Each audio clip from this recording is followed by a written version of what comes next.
It's funny to think that Nintendo hasn't always been the squeaky clean, family-friendly video game company that it is now. Marketing isn't always easy when it comes to trying to reach a new audience, and therefore many seem to go in a more mature direction of coming up with advertisements. More times than not, the more risky ways of advertising seem to quickly catch the eye of a young user, or even help spread the media to a much wider audience, and Nintendo has actually fallen victim to this. See, for whatever reason, video game ads prior to, I'd say, the early 2000s were much edgier than what they are now. There were always the ads with the weird cryptic font trying to scare you or just make you feel edgy. The plain outright weird ones that would just have the craziest sort of graphics to them, and even the actual cool ads that did justice for the games or the consoles. But the ones that everyone loves to see are the inappropriate ones.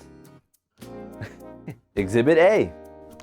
A little bit more on the tame side, here's an ad for Donkey Kong Country, which originally came out for the original Game Boy, in which what seems to be tribesman Yoiga Kanawi claiming that the graphics for this game are the coolest he's ever seen. Looking back at it, the graphics are pretty cool considering it's basically a 3D render that's converted into a 2D sprite, which makes the characters look like a 3D model. Super complicated stuff at the time, which is why this game was considered to have the coolest graphics by this man who's also claiming that his real name is Yoiga Kanawi. And we're supposed to believe that because what we see is a tribesman? Yeah, this one would not fly in any way by today's standard.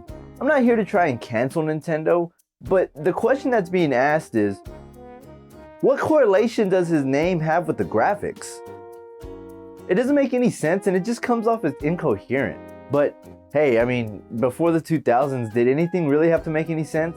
Also, what the hell is up with his hand? It's literally a CGI hand that doesn't even look as cool as the graphics in Donkey Kong. Exhibit B. Another one on the semi-tame side, here's an ad for the Game Boy depicting that the Game Boy is much more fun than a ferret in your pants. I don't get what the hell this means, and I'm pretty sure it's just more of a WTF ad. Like, I don't even think there's an innuendo when it comes to this. Unless I'm missing something. What does a ferret in your pants even mean? It just seems like it was just sort of that intern shot at coming up with an ad and everyone in the room just decided to bank on it. Exhibit C. The Game Boy Advance SP was the Game Boy that pretty much changed up everything for Nintendo's handhelds at the time. Well, except for Japan at least. Prior to the SP, all the Game Boys released outside of Japan had screens that could only be played with at a certain angle or with just a very bright outside light, for example the sun. No backlit screen on these handhelds meant that playing the console in the dark was pretty much impossible. This ad has the slogan for the Game Boy Advance SP to be the second best thing to do in the dark. If it's not obvious already, it's an innuendo. 2 adults, 1 bed. What's more fun than a Game Boy? I think seeing ads like this under any circumstance are always just weird, man. Like, why would you want to incorporate adult fun time with your video game company? Understandably, some video game developers add that stuff to their games, but to see it in an ad for a handheld device targeted for younger boys is just kind of odd. Oh wait, it says it's for men right here. Exhibit D. Alright, these Nintendo 64 ads seem to just push the limit a little bit more further than what the Game Boy SP ads you just saw were. Flipping to these pages, you're introduced with 2 shirtless human beings. And there's that edgy font again. And you want to know what Nintendo thought would be a great idea to market with this font? Okay, for the male page, we'll use "My stick is pure joy." And for the female page, we'll use "4 players welcome at once." What the hell, Nintendo? These innuendos are just insane to see nowadays. In no way would these go untalked about in today's society. And there's an extra little bit that says, "at no extra charge." Prostitution? I don't know. Exhibit E. For whatever reason, when the Nintendo DS launched, the stylus was a main focal point when it came to their advertisements. The tagline, "Touch Me," was made well known throughout the entire marketing campaign. Now, I understand that the whole touchscreen of the DS is what really made it stand out from the rest of Nintendo's console. But hearing a woman say, "Touch me," in a provocative way makes it seem like you're trying to sell something else, Nintendo.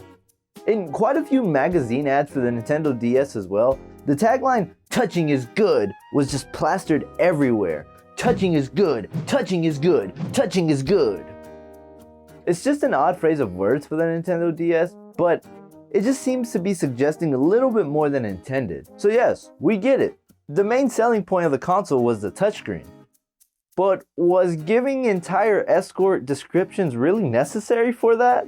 It's odd enough to hear a woman say, "Touch me," in the commercials, but now I have to read the descriptions of both the good and bad girl having sexual innuendos in each of their notes. Nice. And Exhibit F. Now this ad is probably one of Nintendo's top rated inappropriate ads just because the message was never really getting across. The Game Boy Pocket was a better rendition of the original Game Boy by getting rid of the disgusting green screen, making the console much slimmer, and having some cool colors to carry. The brand new Game Boy Pocket was just the first step in creating the entire Game Boy family. Honestly, the Game Boy Pocket does have some pretty crazy ads, but this one of a woman tied up to a bed seems to have shaken up quite a few people. The ad reading that the Game Boy Pocket is seriously distracting. Edgy font, see? On top of that, the woman tied to the bed seems to be giving everyone a different reaction. To me, I see a woman being fed up with her partner being too caught up in this game console, ultimately blowing off the adult fun time they were probably planning. BDSM as they call it. But to others, many are quick to jump the gun and say that this is a rope victim or a kidnap victim, due to the expression on her face. To some, it can read that she's normally upset, but to others, they're saying that she's in pretty much distress and frustration. I think in the end though, this ad probably should have been shot in a different way or form. It's sort of a funny idea that, haha, men don't want woman because video game. But I mean, it's kind of taking it a bit too far. It was read well in the simple middle school dance ad that this kid is distracted by his game and not paying attention to the girl, but to advertise a Game Boy in this sense is just odd. Yeah. And although Nintendo had a bit of a weird time for ads and whatnot, I still oddly prefer these sort of wacky, out there ads over what we get now. Everything now just seems so watered down and has no life to it. Understandably, it's very family-friendly marketing, but seeing some of these ads from the early 90s or 2000s has its own charm in a way.